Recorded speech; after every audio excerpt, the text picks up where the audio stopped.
Many of you will be familiar with silent reading. In a lot of cases during silent reading, people pick up a book and flip through a few pages for as long as they're supposed to read, and they put it down, and then the next time they pick up a different book and they flip through it and they read for a few pages and they put it down, and so on and so forth.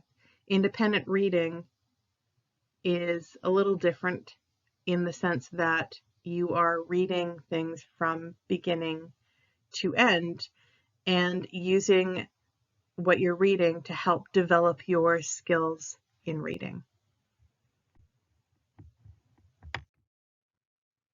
So independent reading is choice reading. You choose texts that interest you. They can be fiction or nonfiction. They can be books or newspapers or magazine articles, blogs, fan fiction, poetry, whatever you would like to read.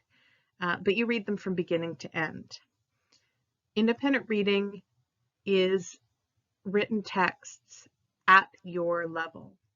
So don't worry about whether you are reading something at grade level. That's not the point of independent reading. Research actually tells us that although if you're reading something that's too easy for you, it's not going to improve your reading skills. You're not going to become a better reader from reading picture books if that's below your level. But if you're reading something that is too hard for you, not challenging, something that's just slightly above where you are, but something that is like way above your reading level, you'll actually become a worse reader. It's not going to help you become a better reader if you don't understand what you're reading and you hate it. So what we're looking for with independent reading are just right texts, something that challenges you but doesn't overwhelm you, something where you're using reading strategies occasionally to help you understand, but you do actually understand what's going on in the text overall. And it's something that you're interested in reading. And independent reading is habitual.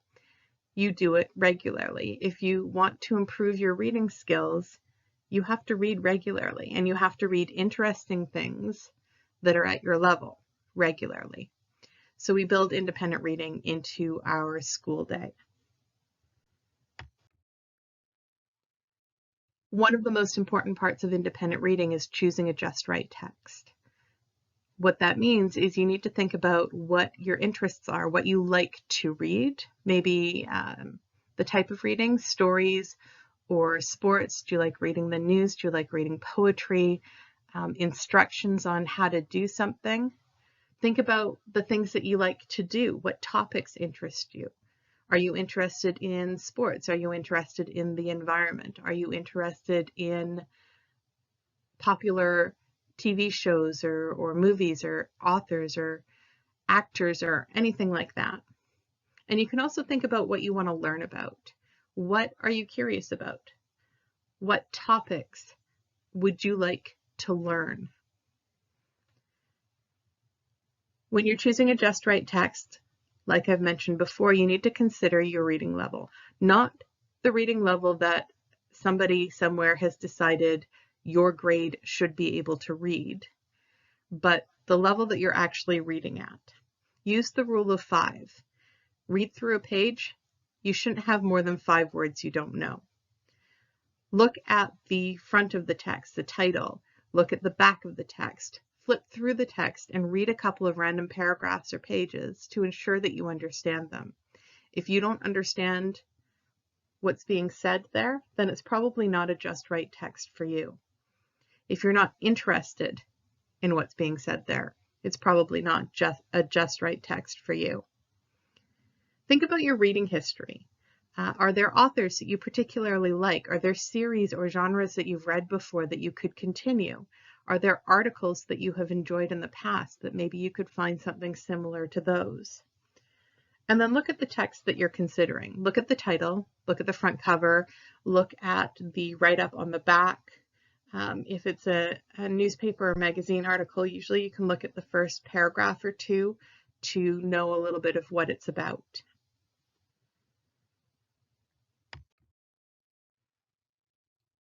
Some of the issues that come up from time to time is you choose something and you find you don't like it. That's okay. That happens to expert readers all the time. Well, maybe not all the time, but often enough.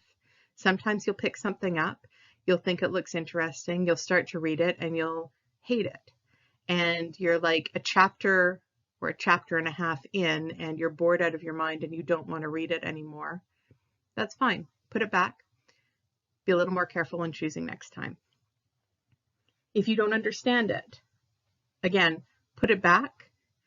And maybe you didn't spend enough time when you were choosing it to make sure that this is something that is challenging but not too hard, something that's just above your reading level so that it's a just right text, rather than something that is way above your reading level and you can't understand it.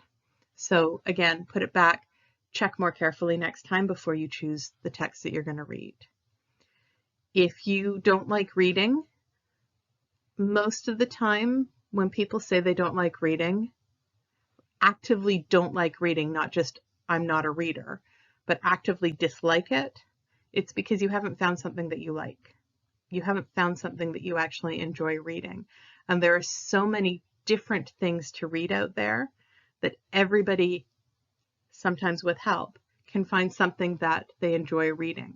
It doesn't mean that you're all of a sudden going to change your mind and you're going to read for 3 hours a day because you just love reading. But reading is a big part of how we learn about the world and how we come up with new ideas.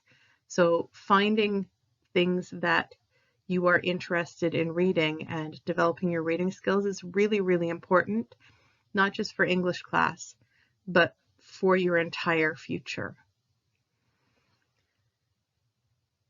Sometimes I have students say, well, I don't want to read. That's fine. You don't have to want to, but you have to do it. And some of the stuff that you read is going to be related to our class. For example, a novel study that we're doing, and you're really struggling to understand that because it is a little too high of a reading level for you.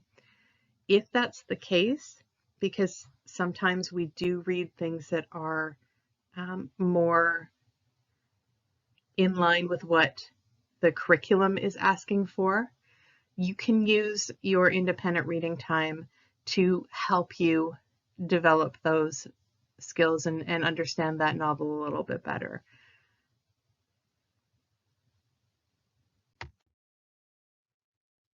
During independent reading, you read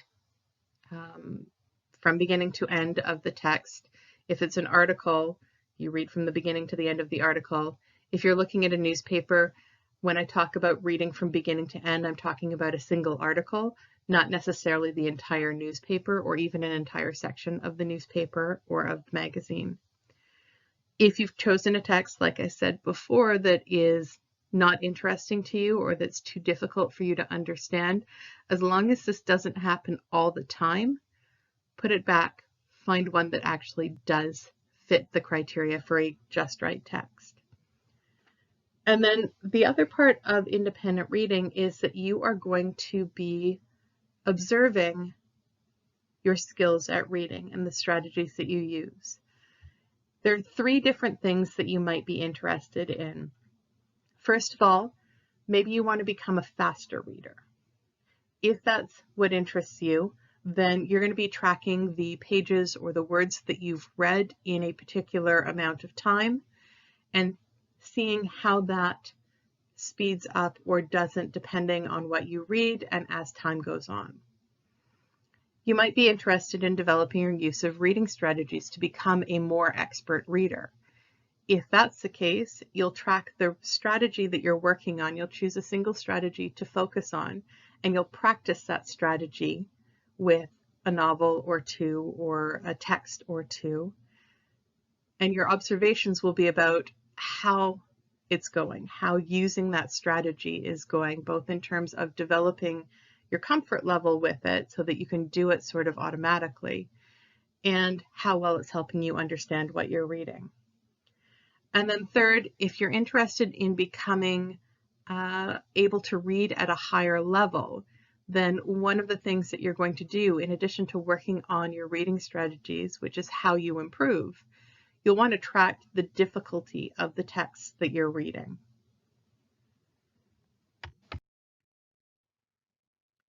Expert readers use various strategies to make sense of what they're reading. One of these is visualizing, picturing the scene, picturing what you're reading as if it were a movie. One is rereading, going back to something that where you did understand and then reading the section that you don't understand, usually more slowly. You might summarize, either at the end of a reading session or at the beginning of the next one. You stop and you remember, okay, what was the key information from what I read last time? What do I know? Where am I starting from as I continue reading? You might use predicting, which is making hypotheses or guesses based on evidence about what's going to happen next or what you're going to learn next.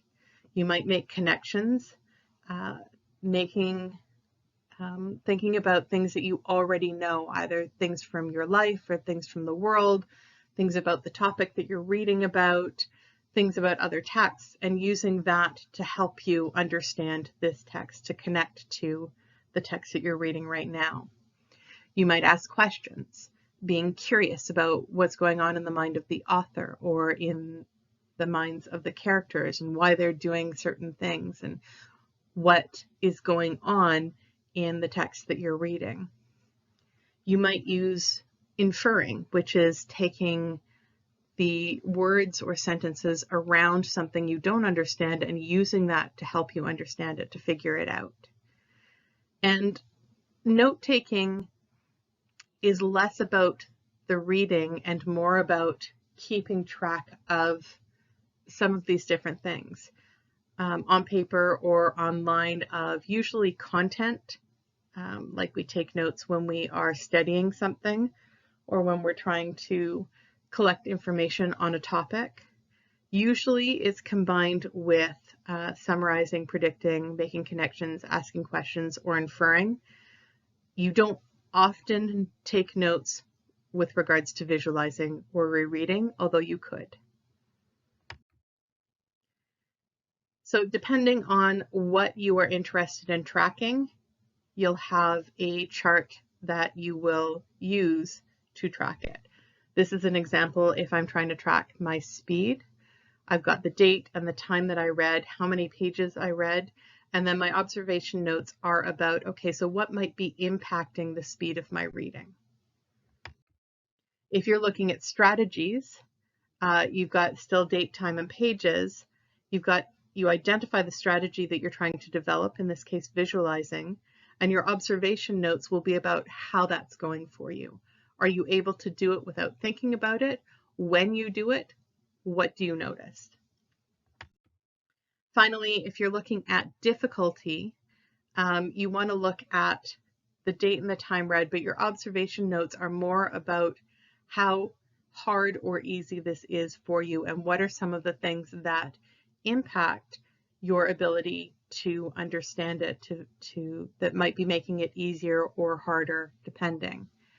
When you're looking at the difficulty, you can look online for a lot of, like Amazon even, for the grade or age level.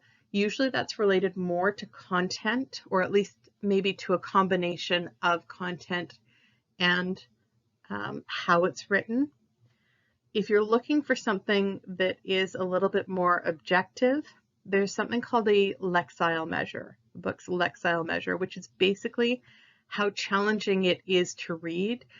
And the analysis is done based on vocabulary and the complexity of the sentence structure, and a little bit less on the content. There is, down at the bottom of this, a link that you can use to figure out what the Lexile measure is, and it's kind of a relative thing. So the book that I just finished this weekend, which is called What If It's Us, the Lexile measure of that is 610. As a comparison, The Outsiders has a Lexile measure of 750, and American Born Chinese, which is a graphic novel, has a Lexile measure of 530. And those are two books that are often done at the grade 8 level.